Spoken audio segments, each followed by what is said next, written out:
ये तो हम सभी जानते हैं कि सांप की जीभ आगे से दो हिस्सों में बटी हुई होती है, किंतु ये ऐसी क्यों होती है, इसका वर्णन महाभारत में उल्लेखित है।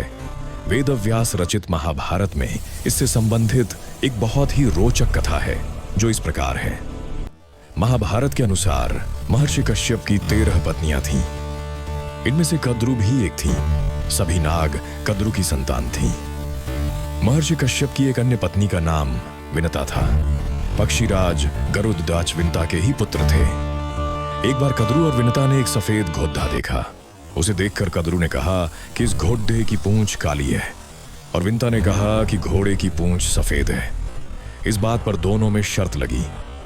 तब कद्रु ने अपने नाग पुत्रों से कहा कि वे अपना आकार छोटा कर घोड़े की पूंछ से लिपट जाएं, जिससे उसकी पूंछ काली नजर आए और वह शर्त जीत जाए। कुछ सर्पों ने ऐसा करने से मना कर दिया। तब कद्रु ने अपने पुत्रों को श्राप दे दिया कि तुम राजा जन्मेजय के यज्ञ में भस्म हो जाओगे। श्राप की बात सुनकर सांप अपनी माता के कहे अनुसार उस सफेद घोड़े की पूंछ से लिपट गए, जिससे उस घोड़े की पूंछ काली दिखाई देने लगी। शर्त हारने के कारण विनता कद्रु की दासी बन गई।